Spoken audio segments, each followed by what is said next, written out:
Question 10th है कि ऐसे संबंध उदाहरण दीजिए जो जमीन निमित्त के संबंध दिए हुए हैं, इनको उदाहरण हमें देने हैं अपनी तरफ से।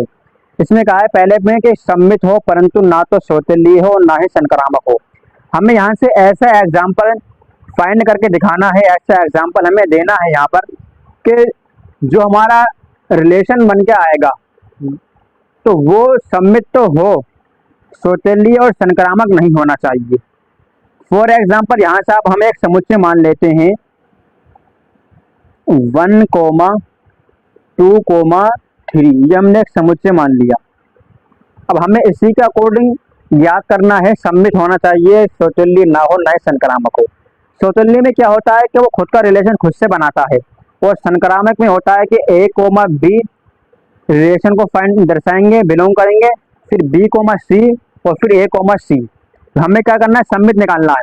तो ये हमारा हो गया ए, ये बी, ये सी। और सम्मित क्या होता है कि ए कोमा बी है तो बी कोमा ए भी रिलेशन में होना चाहिए।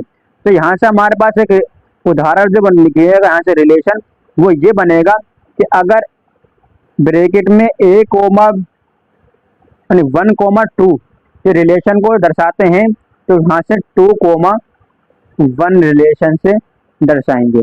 ये हमारा हो जाएगा सम्मित का उदाहरण। यानी ए कोमा बी मैंने लिया तो फिर 1,2 लिया तो 2,1 भी होना चाहिए। अगर मैंने इस तरीके से लिख दिया यहाँ पर तो ये हमारा सम्मित का उदाहरण बन गया।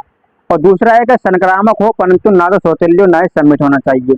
तीसरे बारे में कहा है कि हमसे सौतेली और सम्मित नहीं होना चाहिए, अब खाली हमें संक्रामक लेना है।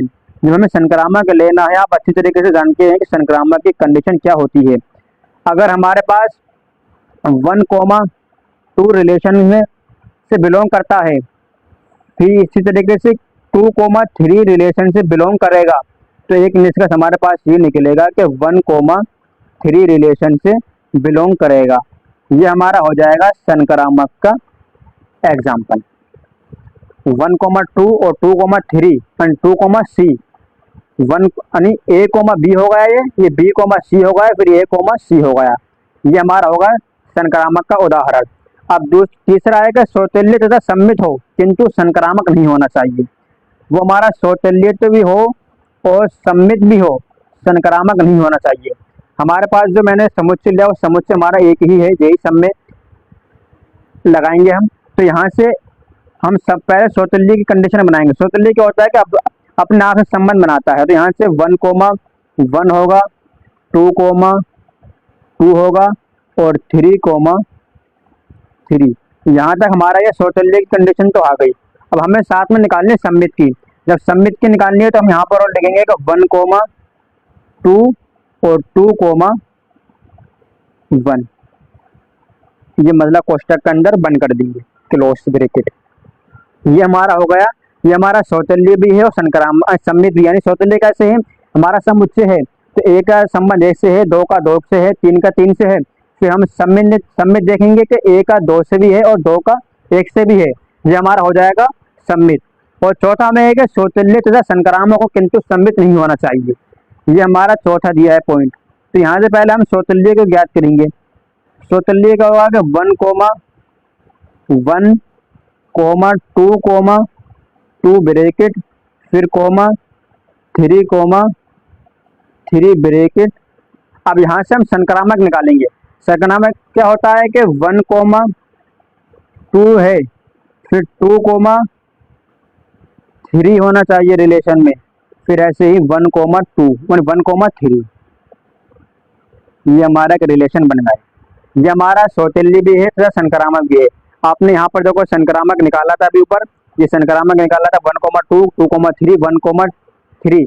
यहाँ देखिए ये वाला यहाँ पर लिख दिया हमने, और सौतेल्य ये था तो सौतेल्य मैंने यहाँ पर ये लिख दिया।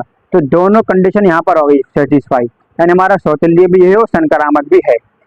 और पांचवा है कि सम्मित तथा संक्रामक हो, सौतेल्य नहीं होना चाहिए। सम्मित भी हो और संक्रामक भी हो।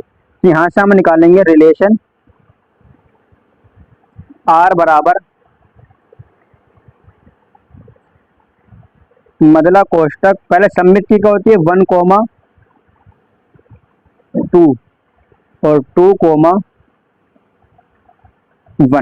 ये हमारा सम्मित हो गया। और अब यहाँ संक्रामक निकालना है, तो संक्रामक की जगह आपको समझ में आ गया 1,2 और 2,1 ये हो गया। तो अब यहाँ से निकालेंगे संक्रामक, तो यहाँ से हमारा आएगा 2,3 और 1,3, ये हमारा संक्रामक भी हो गया। यानी सब में तुम्हारा ये होगा 1,2 और 2,1 हो गया। अब यहाँ से हमें संक्रामक निकालना 1,2 और 2,3 और 1,3, ये हमारी सेटिस्फाई होगी संक्रामक की कंडीशन। उम्मीद करता हूँ आपको यहाँ तक अच्छे से समझ में आ गया होगा। मिलते हैं नेक्स्ट वीडियो में।